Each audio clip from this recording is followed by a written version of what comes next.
요셉이 형들의 시기와 질투로 이제 애굽으로 팔려가고 애굽의 보디발 장군의 집에 노예로 있었고 그 장군의 집에서 그 보디발 장군의 아내가 요셉을 유혹하자 그 유혹을 뿌리쳐서 승리했지만 그러나 하나님은 그에게 어떤 상을 내리시기보다 감옥행을 하게 하셨다는 아주 슬픈 얘기입니다. 여러분이 보디발 장군의 아내가 요셉을 유혹하는 이 장면, 이 스토리를 가지고 어느 곳에서 연극을 했대요. 그러니까 연극이니까 이제 팩트도 있고 팩트가 아닌 것도 있고 그러겠죠. 계속해서 요셉 그 보디발 장군의 아내가 보디발 장군에게 그 녀석이 나를 유혹했다. 그 녀석이 나를 이렇게 하려고 했다. 저렇게 하려고 했다. 계속해서 이런저런 얘기로 그 요셉을 고발하자 요셉을 지극히 신뢰하고 있었던 이 보디발 장군이 듣다 못해서 자기 부인에게 그렇게 얘기를 했대요. 네가 꼬셨지. 요셉, 그 보디발 장군은 아는 거예요.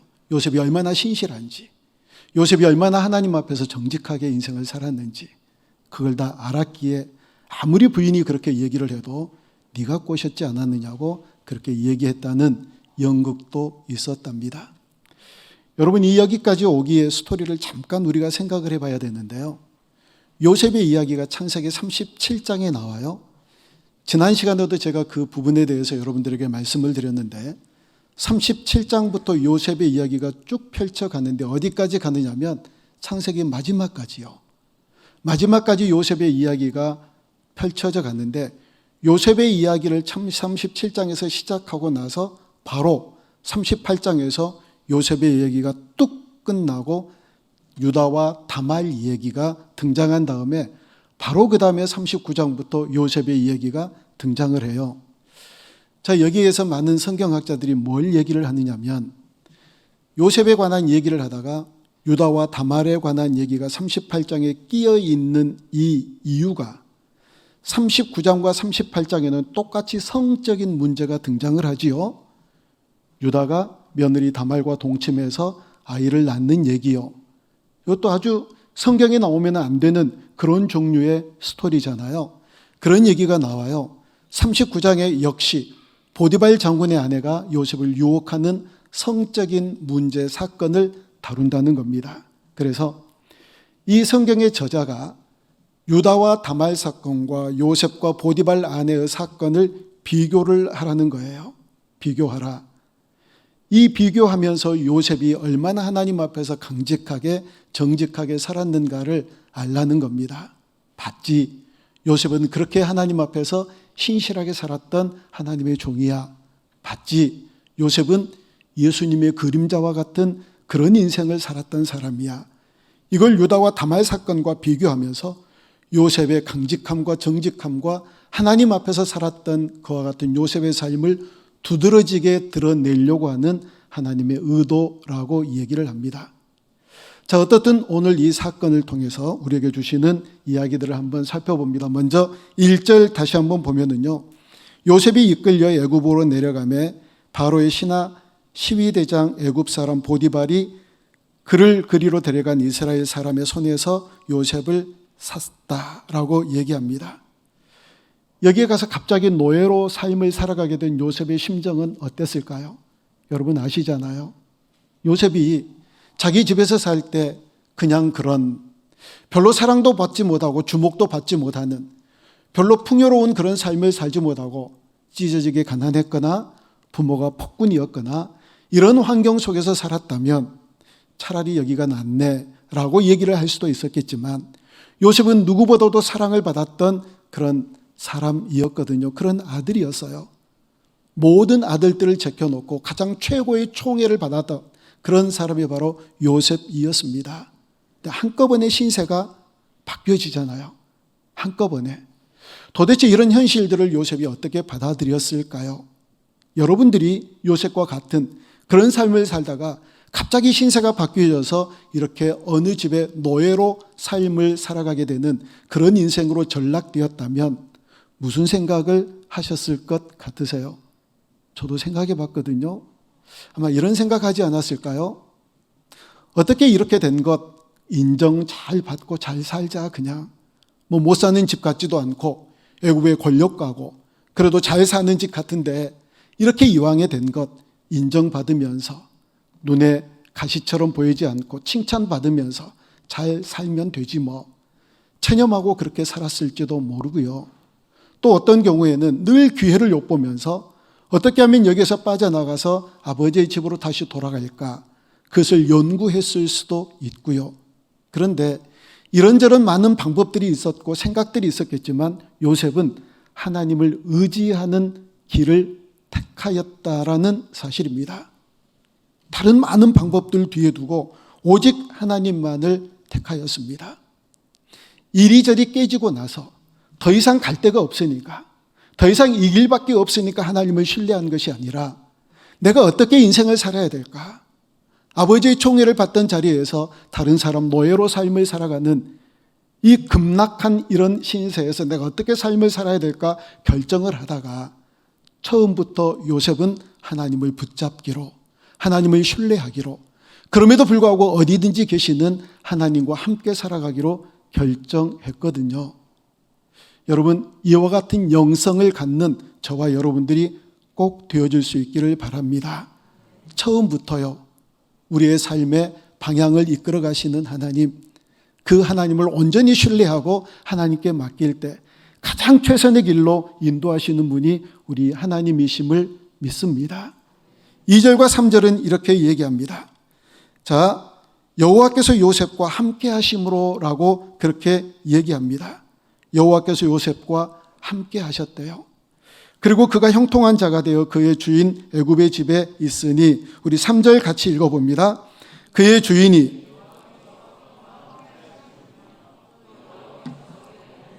형통하게 하심을 보았더라. 아멘. 자, 이 두 구절 중에서, 구절 가운데서 세 가지를 한번 살펴보려고 합니다. 첫째는요, 여호와가 함께 하셨대요. 우리의 시선은 요셉이 지금 어떤 환경에 있나, 요셉이 얼마만한 고난을 당하고 있을까, 우리의 생각과 시선이 거기에 모아져 있을 때 성경은 기록하기를 요셉은 하나님과 함께 하셨대요. 그런데 또 두 번째로 생각할 것은 그 요셉이 형통함을 힘입었다라고 그렇게 얘기합니다. 사람들이 어떻게 생각을 할 수 있을까요? 그게 과연 형통이라고 얘기할 수 있을까?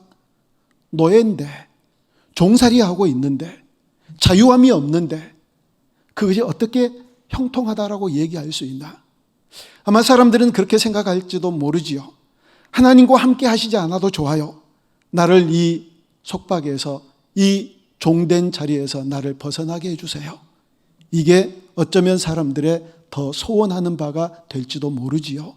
그런데 하나님은 성경 기자를 통해서 그렇게 말씀하세요. 비록 종이지만, 비록 노예로 살지만 그가 하나님과 함께 있음으로, 함께 하심으로 그가 형통한 자가 되었답니다. 상황이 어떻고 환경이 어떻고 그게 문제가 아니라 하나님과 함께하는 자들이 형통하게 된 줄로 믿습니다. 어떤 좋은 환경, 어떤 좋은 상황에 있더라도 하나님과 함께하지 않으면 그 인생은 불쌍한 인생이라는 얘기입니다. 여러분, 이 사실에 동의하십니까? 진짜로 동의하십니까? 동의할 수 있어야 됩니다. 우리의 상황과 환경이 얼마나 좋은들, 어떻게 그게 천국 같은들, 세상의 천국 같은들, 하나님이 그곳에 계시지 않으면 무슨 소용이 있겠느냐고요. 여러분, 우리가 믿음 생활 잘하고 신앙생활 잘했다가 천국에 갔네요. 그런데 거기가 주님이 계시지 않는다, 그곳에 하나님이 계시지 않는다, 그곳이 과연 천국일까요? 하나님이 계시지 않는데요, 그건 더 이상 천국일 수 없거든요. 그 얘기를 지금 두 번째로 우리에게 얘기를 해주고 있는 거예요. 여전히 종이지만, 노예이지만 하나님과 함께 하심으로 요셉이 형통케 되었다는 겁니다. 세 번째로 주시는 메시지는요, 하나님이 요셉과 함께 하시는 것을 그의 주인이 눈으로 보았대요. 제가 늘 이 말씀, 사실 이 39장 1절부터 이 전반부의 말씀은요, 신방을 가서 굉장히 많이 전하는 내용의 말씀이기도 해요. 혹시 제가 신방 갔을 때 여러분의 가정에서 이 성경 본문을 가지고 설교를 한 적이 있으신 분들도 계실 거예요. 굉장히 많이 하는 편이거든요. 여러분, 늘 궁금한 게 그거예요. 도대체 요셉이 어떻게 살았으면, 여러분도 아마 궁금하실 거예요. 어떻게 보디발 장군이 요셉을 보면서 저 요셉과 하나님이 함께 계시네? 어떻게 이걸 알았을까요? 보디발 장군은 하나님을 아는 사람 아니에요. 믿는 사람 아닙니다. 애굽에서 다른 신들을 섬겼던 그런 애굽의 권력자예요. 그런데 하나님을 모르는 자가 어떻게 요셉을 바라보면서 요셉과 함께 하시는 하나님을 볼 수 있었을까요? 도대체 요셉은 어떻게 살았으면 자기의 삶 속에서 하나님을 증거하며 하나님을 발견하며 그렇게 인생을 살았을까요? 안 궁금하세요?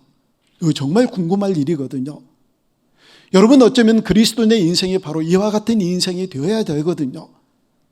우리가 그냥 살아가는 삶을 바라보면서 믿지 않는 사람들이 우리를 보며 저건 뭐 물어보지 않아도 저 예수쟁이야, 이렇게 얘기를 하는 게 그냥 뭐 정신없이 광신자처럼 살아가는 그런 모습이 아니라 그들과 정말 다른 구별된 예수 그리스도의 인격을 가지고 살아가는 우리의 모습들을 바라보면서 영락없어 예수쟁이야, 하나님을 믿는 사람이야, 뭔가 다르잖아. 바로 이것이 우리를 통하여서 주님을 증거하고 하나님을 드러내는 삶이 되어진다는 얘기입니다. 여러분, 우리도 그와 같은 인생 살아야지요. 그런 인생 살아야 되지 않겠습니까? 요셉이 그런 인생을 살았거든요. 여러분, 요셉의 고난이 사실은 만만치 않았어요. 하나님께서 요셉의 고난을 분명히 알으셨음에도 불구하고 10수년 동안 요셉을 향하여 침묵하세요. 침묵하시고 아무것도 건들지 않으실 뿐만 아니라 오히려 요셉을 더 곤경으로 몰아가는 그런 하나님이셨거든요. 그런데 요셉은 믿음으로 승리했잖아요. 보이지 않음에도 불구하고, 하나님이 침묵하셨음에도 불구하고 하나님을 향한 시선을 놓지 않았던 사람이 바로 요셉이었어요. 여러분 보세요. 아브라함, 믿음의 조상님이시잖아요. 이 아브라함과 사라가 하나님의 그 엄청난 약속이 있었음에도 불구하고 10년을 기다리지 못했어요. 그리고 인류의 갈등의 씨앗이 된 이스마엘을 다른 여인을 통하여서 낳잖아요. 여러분, 믿음이란 기다림이에요. 아무 말씀 없어도, 아무것도 보이지 않아도, 그저 희망이 보이지 않고 모든 주변이 깜깜해도, 그럼에도 불구하고 보이지 않는 그 하나님을 믿는 믿음이 우리에게 반드시 있어야 될 줄로 믿습니다. 요셉이 그와 같은 인생을 살았거든요. 그리고 빛나는 요셉의 삶을 오늘 39장 4절에서 이렇게 얘기를 우리에게 해줍니다. 우리 같이 한번 읽어봅니다. 요셉이 그의 주인에게 은혜를 입어 섬김에 그가 요셉을 가정총무로 삼고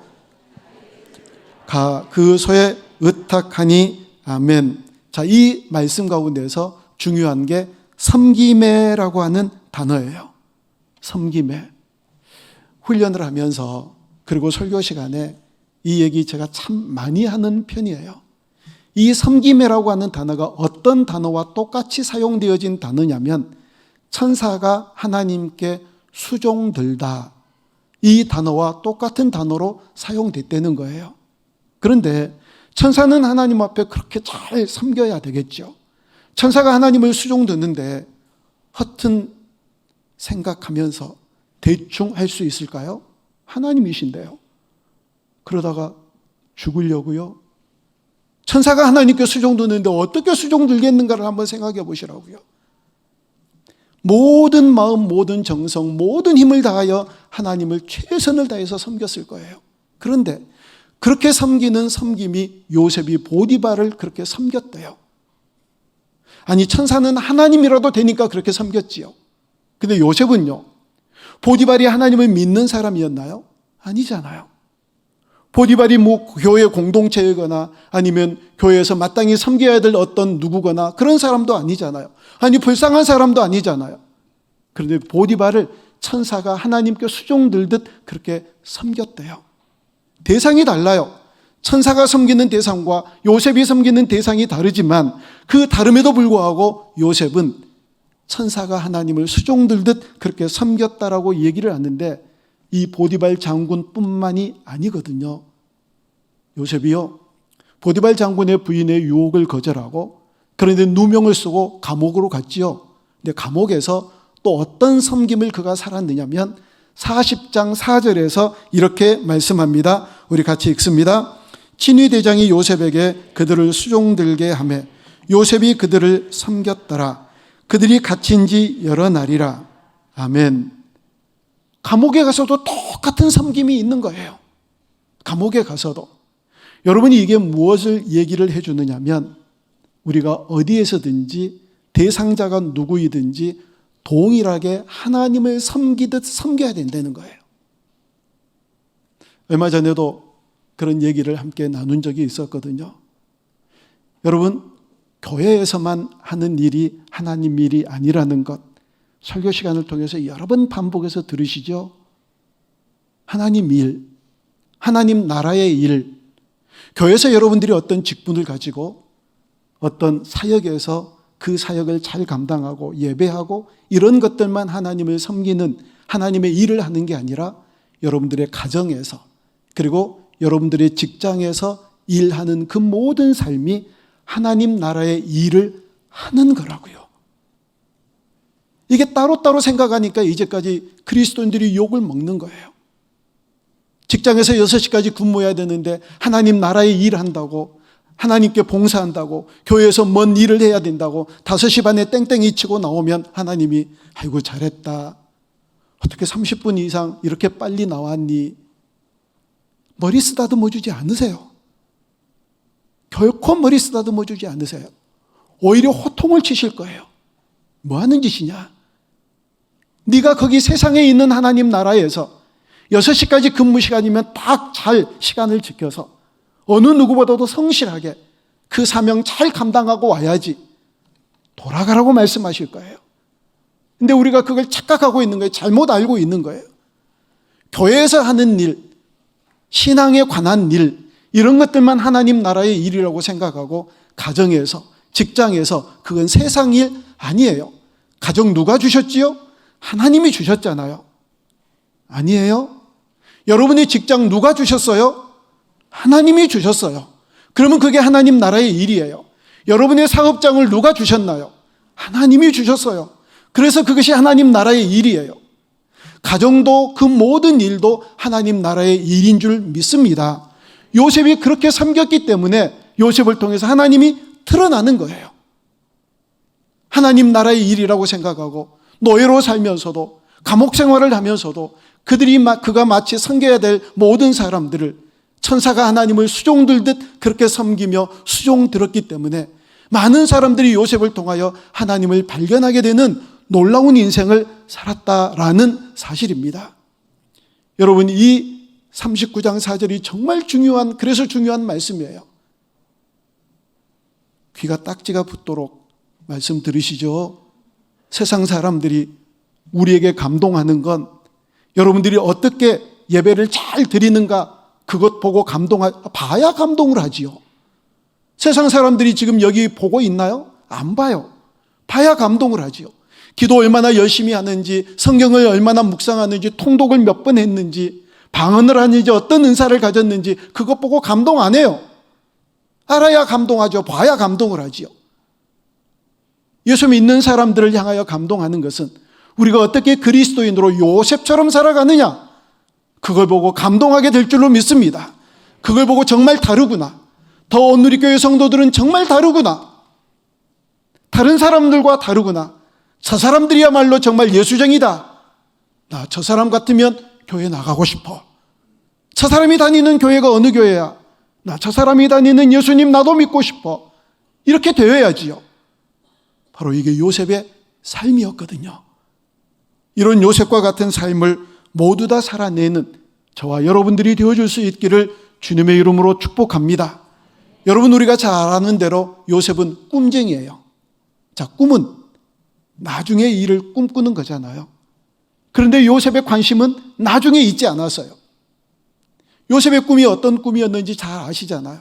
모든 형제들이 부모와 그 부모까지도 자기 앞에 절을 하는 그런 꿈, 이 꿈에 매몰되지 아니하고 지금 현재 내가 어떻게 살아가야 되는가, 이것을 중요하게 생각하고 주어진 현실에 최선을 다해서 살아갔기 때문에 요셉을 통하여 하나님이 드러나는 복된 영광스러운 삶을 살아가게 된 줄로 믿습니다.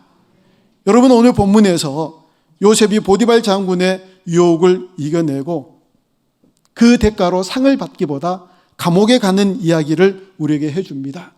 그런데 감옥에 갔는데 정치범 두 사람, 왕과 함께 왕궁에 거했던 어느 누구보다도 왕의 측근에서 왕을 섬겼던 두 사람을 감옥에서 만나게 돼요. 지난 시간에도 말씀드렸지요. 술 맡은 관원장, 떡 굽는 관원장, 이런 사람들은 그냥 바텐더처럼 술을 따라주는 사람, 떡이나 이렇게 제공하는 무슨 셰프 이 정도가 아니라 당시에는 이 왕들, 권력자들을 죽이는데 가장 많이 사용되어졌던 것들이 독살이었다고 전해져요. 먹을 것에다가 독을 타서 그것을 줘서 죽이는 권력자들을. 그러니까 어느 누구보다도 자기가 신뢰하는 사람, 이런 사람들로 하여금 술을 따르게 하고 떡을 굽게 하고 음식을 조리하게 했던 그런 시대였다고 전해져 오고 있거든요. 그리고 이런 사람들은 단지 그 정도의 실력만을 가지고 있을 뿐만 아니라 왕과 함께 정사를 논할 수 있는, 국정을 논할 수 있는 그런 엘리트들, 그런 탁월한 사람들을 옆에다가 두고 음식도 만들게 하고 술도 따르게 하고 함께 국정도 논하면서 지냈다는 거예요. 이 술 맡은 관원장, 떡 굽는 관원장은요, 그래서 굉장히 지체가 높은 권력자 중에 권력자였지요. 그런데 이 사람이 어떤 일로 이 두 사람이 감옥에 오게 되고 이 두 사람을 요셉이 섬기게 되었어요. 그냥 어쩌다가 그렇게 된 일일까요? 아니요. 요셉은요, 조금 있으면, 우리가 이제 다 아는 내용이지만 조금 있으면 그 왕궁에 가서 이 사람보다 더 큰 자리에서 애굽을 통치해야 될 그럴 사람이에요. 그러니까 하나님이요, 이 왕궁에 있는 이 두 사람을 요셉에게 보내셔서 왕궁에 대한 이야기, 조금 있으면 거기 가서 통치해야 될 그 자리에 대한 일들을 학습하게 하시는 거예요. 하나님의 얼마나 놀라운 섭리가 여기에 담겨져 있나요? 어쩌다가 우연히 이렇게 만난 게 아니라 요셉이 가야 될 자리, 그 자리에 있었던 이 사람들을 요셉을 통하여서 만나게 하심으로 거기에 대한 얘기를 듣고 통치 철학을 알게 되고 거기에 대한 문화, 풍습, 거기에서 삶에 대한 모든 습관들을 미리 학습하게 하시는 하나님의 놀라운 역사가 바로 거기에 있었거든요. 요셉이 이를 알았을까요? 하나님이 이제 조금 있다가 나를 이렇게 왕궁으로 총리로 삼기 위해서 이런 사람들을 보내주셨구나. 알 리 없지요. 까마득하게 모르지요. 그럼에도 불구하고 요셉은 거기에서 그냥 하나님께서 주신 그 환경 속에서 최선을 다하며 순종하며 살았거든요. 그리고 하나님은 거기에서도 요셉을 준비시켰다가 하나님의 때가 되매 권력자로 하나님의 놀라운 역사를 이루게 하시는 귀한 일꾼으로 삼으셨거든요. 자, 여러분, 요셉이 이 감옥에 있을 때 이 두 명의 정치범들이 아주 근심 어린 그런 표정을 하고 있었을 때 요셉이 그 표정을 놓치지를 않고 물어봅니다. 왜 그럽니까? 꿈을 꾸었다. 도무지 해석을 할 수 없겠다. 내가 해드리겠습니다. 하고 요셉이 그 사람들에게 얘기를 하는데 40장 8절에서 이렇게 얘기를 합니다. 우리 같이 읽습니다. 그들이 그에게 이르되, 요셉이 그들에게 이르되 해석은 하나님께 있지 아니하나이까? 청하건대 내게 이르소서. 아멘. 요셉이 뭐라고 얘기해요? 해석은 하나님께 있습니다. 여러분, 이게 얼마나 위험한 발언인지 아세요?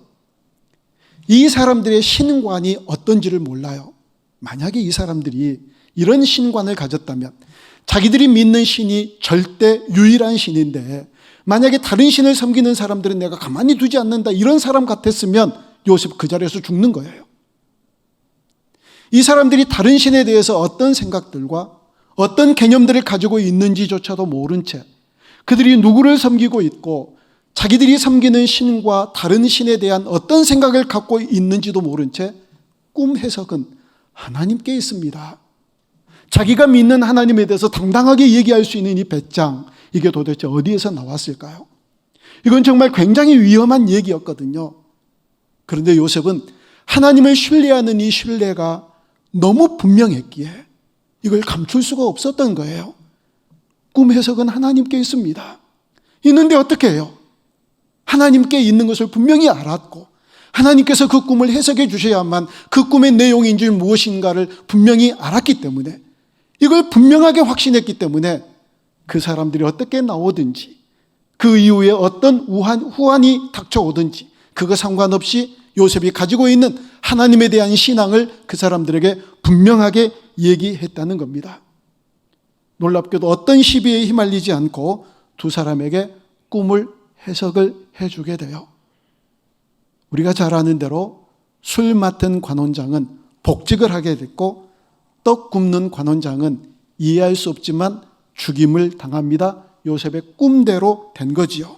자, 이때 요셉이 복직을 하게 된 술 맡은 관원장에게 이렇게 부탁을 합니다.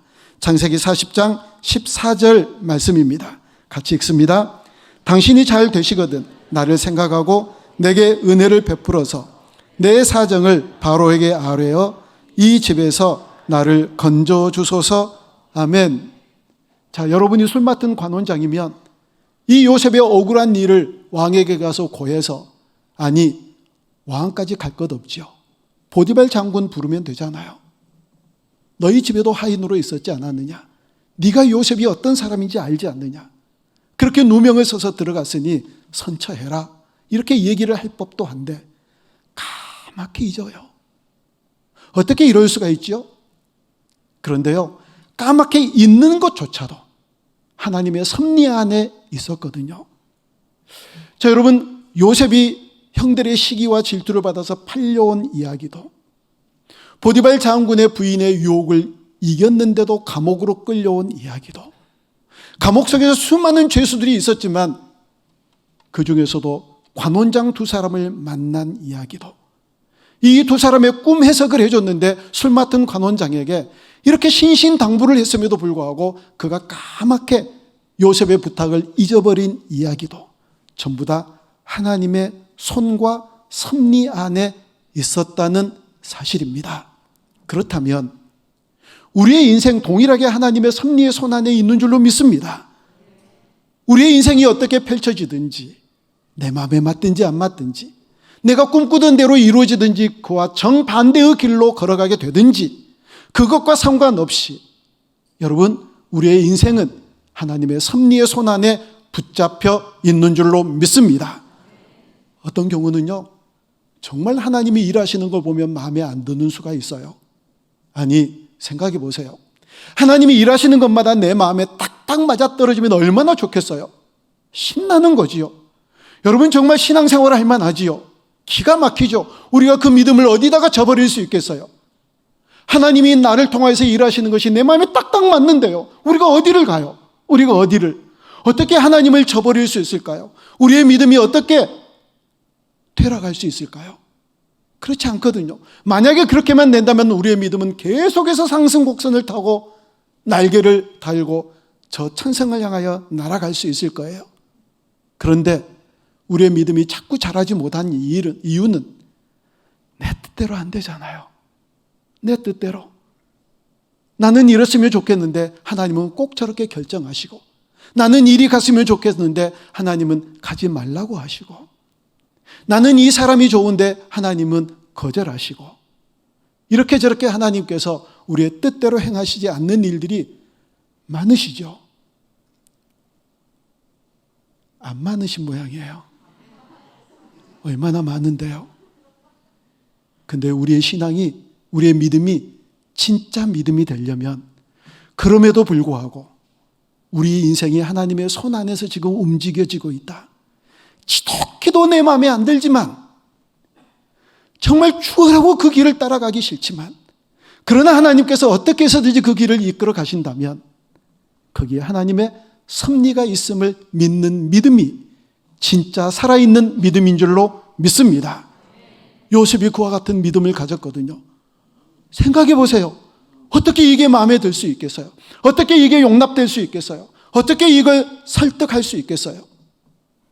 어떤 말로도 설득되어질 수 없는 이런 환경, 이런 과정들을 요셉은 그대로 순응하며 따라갑니다. 이게 바로 진짜 믿음입니다. 사랑하는 여러분, 우리요, 요셉이 총리 되었다는 이 사실을 잠깐 접어두게요. 그리고 무엇에 주목해야 되느냐면 이 모든 과정, 그 과정이 순탄치가 않았어요. 아시잖아요. 고난의 길이었고 정말 이게 가능할까 생각할 만큼 환난의 길이었지만 끝까지 하나님의 섭리에 붙잡혀서 쫓아갔던 믿음의 요셉을 우리 바라보자고요. 오늘만은 요셉이 총리가 됐고 요셉이 출세했고 어떻게 성공했는가 이거 생각하지 않고 요셉이 어떻게 섬겼는가, 어떤 환경 속에서 어떻게 섬겼는가를 잘 묵상하면서 나도 그래야지. 아니, 그러고서 놀라운 역사들이 일어났잖아요. 한번 보세요. 요셉과 하나님이 함께 하심으로 하나님께서 복을 주세요. 누구에게 복을 주세요?